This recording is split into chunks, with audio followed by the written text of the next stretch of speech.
Oh, howdy all, grab yourselves a beer, it is time for some Path of Exile discussion. Today, I wanted to talk about 6 Leaguestart tips that I've got for people who are playing Delirium in the Trade League.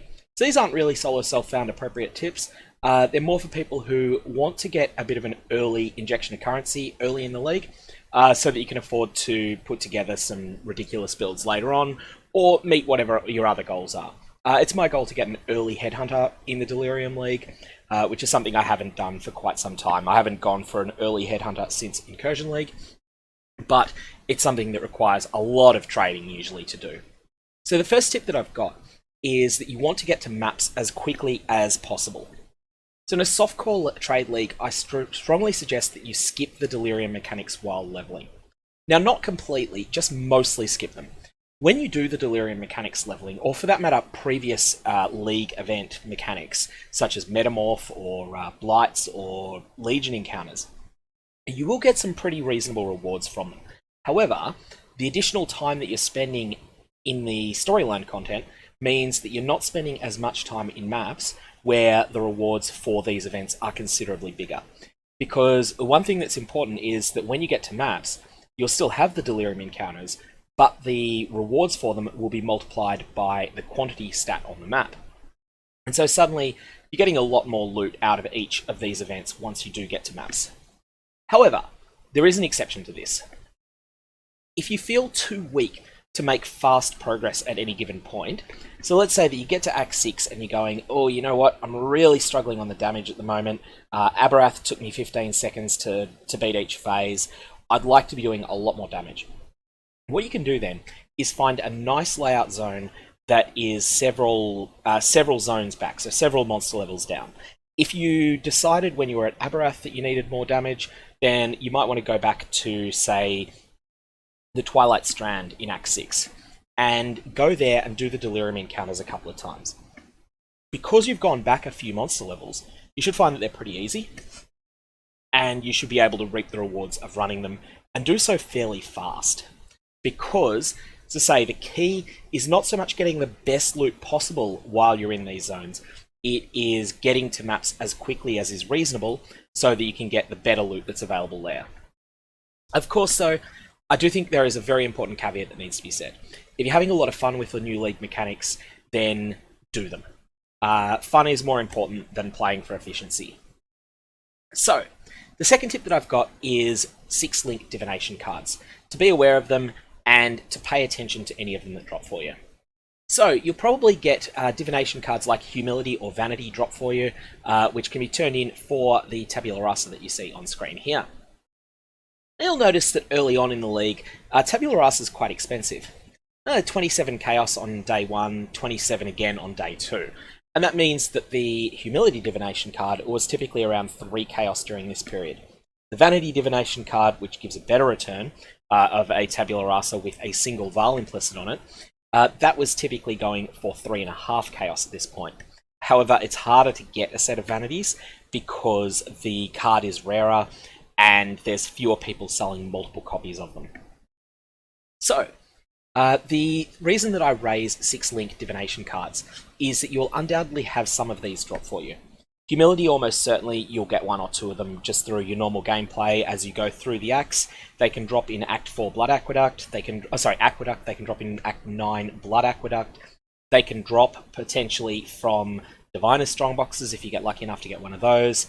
And I assume they'll be able to drop from Delirium encounters if you do a couple of them too. Vanity can drop from Val side areas, and you might be going into Val side areas early on in the game because you may decide that you want to get a particular, or you want to try and get some of the particularly popular Val gems early on. For instance, Val Haste is worth several Chaos Orbs on day 1 of a league, as will be Blade Vortex for that matter. So you can then go and try and pick up some of these cards early on. If you get any of them, you want to sell them fast. The reason for that is that early on, one of the most powerful upgrades that characters can get is their 6th link. And getting a Tabula Rasa is generally speaking the cheapest way to achieve this. The second cheapest way, which gives you a better 6th link, is to leapfrog over the Tabula Rasa stage and get a craftable 6th link. And these drop from a few different sources. They can drop from the Chains That Bind Divination card, which drops in, I believe it's either Pen or Cage map. I think it's Cage. And also maybe one or two other places. It drops in Lava Chamber as well. You can get the Divination card for the Imperial Legacy, which is the Divination card for a 6-link Imperial Bow, which will drop in a lot of desert-themed tile sets that look like Act 9 zones. All of these Divination cards will be worth a lot more at the start of the league than they're worth later on. In fact, later on, the value of a mediocre 6-link tends to drop as low as a Divine Orb. If you have a look at the price history of Tabula Rasa through the Metamorph League, you'll see that early on it's really high, and Divine Orbs are only 3 or 4 Chaos at this point. Then it starts to fall hard as more of them enter the economy, and also as people start selling their Tabula Rasa. So the people who got one really early start going, you know what, I've got something better now. I'm going to sell mine. And then they keep falling until around around day 10 of the league, that you hit the point where they're worth about what a Divine Orb is. And then they stay super low, and then eventually they start picking up. The reason they pick up, though, is later in the league, people start wanting Divine Orbs for their other items. This is a similar sort of pattern. And the key thing here is that if you loot Tabula Rasa Divination cards or other 6-link Divination cards early on, which you probably will, you should sell them quickly, unless you want to compile a set of them for yourself, in which case you should be paying the premium price and buying them, and then reap the rewards of having a 6-link much earlier than other players do. Third tip that I've got is to pre-plan your build, but be willing to make minor changes on the fly.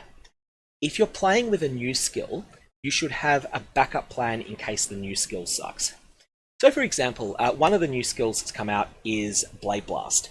And we don't know much about this, we don't know how the numbers are going to be, but even when we've got the numbers, it's entirely possible that the skill will just feel bad when you're using it. So if your initial Leaguestart plan is that you want to use Blade Blast as your primary damage skill, and ultimately you're going to have a 6-link Blade Blast, and that you're going to be using Blade Vortex linked to Unleash, not so much to deal damage with the Blade Vortex as to fuel your Blade Blast. If this is your initial plan, and it turns out that Blade Blast just sucks when you start playing it, then you want to be able to fall back on Blade Vortex as your main 6-link. And at this point, you've got a clear backup plan. So you've said, alright, I'm scaling Blade Blast, but if that doesn't work, I'm going to scale Blade Vortex instead, and I'll get rid of Blade Blast. Or maybe you'll just use it as a situational utility skill.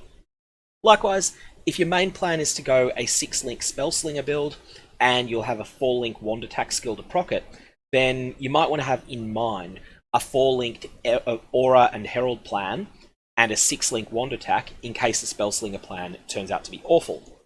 So then you'll be able to just change around a few gems, a few colors, and suddenly your build is able to function when you realize, maybe for instance, you fight Act 8 Delirium, and it takes you 75 seconds to kill her, and at that point you go, you know what, this new skill is terrible. And then you go, okay, I'll rejig my gems, I'm following an already written out plan, and I don't yet have enough respec points to fix everything, but I have a plan of what I want to fix and how I'm going to fix it, and it's just a matter of then buying another 12 Regret Orbs or whatever it happens to be. So my fourth tip, if you get a powerful, rare, unique item very early on, and here I'm going to use Skyforth as an example because I got one of these very early on in the Metamorph League. What you want to do is sell these fast. Almost all of the very, very, very rare unique items that have niche appeal, but that are very powerful within that niche, almost all of them collapse in price really quickly. The only exception is items that are so valuable that very few people can afford them early. And most notably here, that is probably Headhunter and Bottled Faith are the two most extreme examples of this. Maybe Soul Ripper, maybe a couple of other League-exclusive uniques. If it's a unique that can drop anywhere in the game, unless players want to equip several of them, it's just not going to have the value to hold up over a long period of time. And so for that reason, I was quite happy to get rid of my Skyforth. I can't remember exactly when I got rid of it. I remember selling it for 5 Exalts, which was 650 Chaos at the time, but my Skyforth was also almost perfectly rolled. I got it very early in the league. I have a feeling it may have been Christmas Day, so you know when it was about a 3 Exalt item, but it was 5 in my case because it was rolled so well. So for that reason, you definitely want to keep an eye on these sorts of items, and if you're wanting to use them, see if your build can function without them for a period. So another good example would be Chevron's Wrappings. Chevron's Wrappings is pretty similar rarity to Skyforth, although it's a bit more popular. Chevron's Wrappings tends to fall off in price really substantially as a league gets later and later into it as well. So again, make do with something else for a little while, or alternately, just accept I'm going to spend 4 Exalts on this item, and then later on it's going to be worth only 60 Chaos, but I'm fine with that because I've got to use it. 5th tip, don't worry too much about your Atlas plans.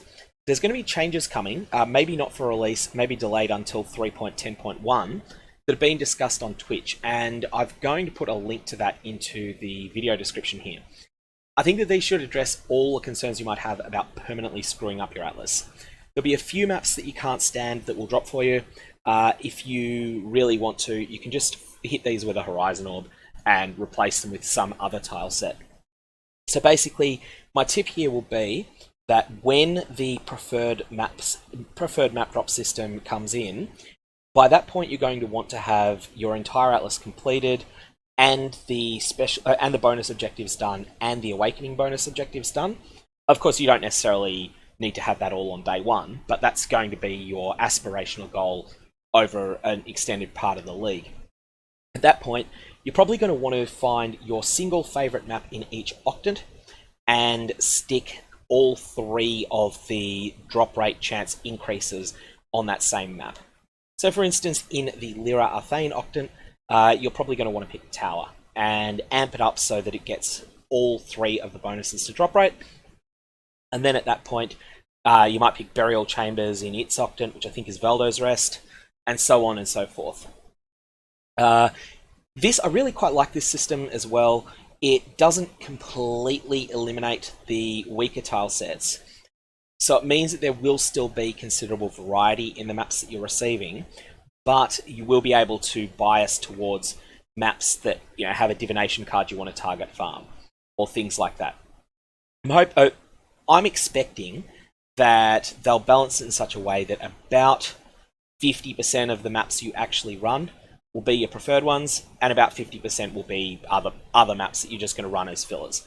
I'm hoping that that's the way that it works, because then it won't feel as punishing as the old system where it was like, particularly if you take go back as far as the Legacy League, where you basically were running Shape Strands or else you were wrong. You were punished with severely lower loot if you decided to do any other Atlas strategy than Shape Strands. Then they nerfed the hell out of Strand, which fixed that problem, but then eventually it settled into a new meta where there were still a few maps that were just head and shoulders more powerful from a loot and XP perspective than anything else. And now that still is probably going to exist to some extent. There are some maps that could do with a slight haircut in the number of monsters in them, some that could do with a considerable increase, cough cough cells. But leaving all of that aside, you'll be able to just simply say, I'm not going to bother running the cells that drop for me, I'll just Horizon them away. I'm not going to bother running the, what's another really mediocre map? I feel that Promenade is a really mediocre map because the gaps between packs are so big. So I would tend to Horizon away Promenade maps. On the flip side, you'll then not be Horizoning away maps that have premium divination cards. So the main point to take away there is don't worry too much about screwing up your Atlas. You can safely complete maps, at least that's my current belief. You will not get the payoff of this until 3.10.1 hits, because it doesn't look like this system is going to be available immediately, but it's also not too far away. 6th, finally, and probably the most important. Early on, you might have some idle currency. What I mean when I talk about idle currency is that you'll have currency that you've just looted that is sitting in your currency tab and that you don't really have any particular use for. You might be saving up for something that you want to buy later. You might just be thinking, oh yeah, I'll just keep accumulating this currency until I think of a goal that it's worth using it towards. And what I suggest that you do there is get rid of certain types of currencies and buy up other types of items. So let's start by looking at the price trajectory of Orbs of Fusing. This is the price trajectory denominated in Chaos Orbs of Fusing Orbs over the last league. You will notice that there is a calamitous drop-off that happens, and they never really recover. So they start out at three fuses is 2 chaos, and they stay pretty close to that for a while. Then they just plummet down and get below one chaos per 3 fuses. So they've dropped to less than half what they were. It's very important to say this is denominated in Chaos Orbs, and Chaos Orbs have also plummeted in price as well. You'll see that, although I won't bring up this graph, Exalted Orbs change from 50 chaos on the first couple of days to 190 chaos at various points. So what this means is that where early league 75 Orbs of Fusing was an Exalt, later in the league you're talking like 570. So there's been an absolute crushing of the value of Orbs of Fusing. This always happens to Jeweler's Orbs, to Fusing Orbs, and to a lesser extent to Chaos Orbs. It will also happen to Regal Orbs. All of these currencies, you want to keep enough of them for your own personal use. But you don't want to have a large sum of value tied up in these currencies while you're playing early league. What you should be doing is selling them and trading for things that increase in value over a league. Now, a lot of people will suggest that you go for Exalted Orbs. Exalted Orbs are an option here. They're very easy to get rid of later, which is a plus. Everyone wants them. But I think they're not the best choice. The best choice is fractions of the 2 items that gain the most value over the course of a league. One of them is a Mirror of Calandra. Here we have the Divination Cards 7 Years Bad Luck, which is 1/260th of a Mirror of Calandra. You will see that this Divination card was in the 30 Chaos range for the whole first week. So that starts out at an Exalt, then it falls because Exalts have gone up against Chaos. So Chaos Orbs have fallen against the Exalt in this period. So it falls from 1 Exalt to half an Exalt or so here, and then sort of stays around half to even 0.4 Exalts for a period. And then as the Exalted Orb starts going up in price, so too do the Mirror cards. These then soar in price to the point that now they're worth a full Exalt each. They were a third of an Exalt here, they're now worth a full Exalt. So that's an item that has tripled in price over the course of a league. The reason that you would want to purchase 7 Years Bad Luck or Mirror Shards if you've got the capital to buy one, or for that matter the Immortal Divination card or the House of Mirrors Divination card, all of these are very worthwhile purchases early in a league. They will tend to take longer to increase in price than anything else, but they will also increase by more than anything else. The second choice that you've got is the Divination cards that are related to Headhunter. So Headhunter is going to be more expensive next league than in the past, at least I expect it will be. And you can see here that the Doctor Divination card, on the first couple of days, it was around 500 Chaos Orbs. That's actually pretty high. That was about 10 Exalts at that point. So this has not gone up as much as it normally does. And then it's increased to, by about week 6 of the league, which was the peak that it reached, it was 2,000 Chaos, which I think again was about 12 Exalts. However, whilst it was 10 Exalts here on the second day of the league, it was much lower than 10 Exalts for some of the next week. So during this period, Doctor Divination cards and Nurse Divination cards and Fiend Divination cards and the Demon Divination cards, all of these are worthwhile to pick up. They will increase in value against the Exalted Orb, and as a result, they're a better buy than Exalts. I still think that Fractions of a Mirror are a better choice again, but all of these are likely to be things that will turbocharge your currency over the league. Anyways, I'm going to leave it there. If you've got any comments or questions or your own tips, definitely fire away below. So just to really quickly sum up all of these points in one final step. So firstly, mostly skip the Delirium objectives while you're leveling. and wait until maps, but do occasionally run them just if you feel that you're getting too weak. Secondly, get the most you can out of your 6-link divination cards, either buying a set to turbocharge your progress through maps, or alternately selling off the divination cards while they're still hot property. Have a pre-plan of your build and be willing to make changes on the fly, and have a backup plan in case any new skill that you're using happens to suck. Sell your premium unique items early. Get rid of them as quickly as you can. The only exception is ones like Headhunter and Bottled Faith that remain rare for an entire league. Don't worry too much about your Atlas plans, because there are changes coming that will solve all, or that I believe at least, will solve all of the concerns people have about making mistakes and bricking their Atlas. And invest your idle currency into either fractions of a Headhunter or fractions of a Mirror of Kalandra, depending on what you feel you can afford. So yeah, comments, questions, fire away below. Otherwise, I'm going to leave it there.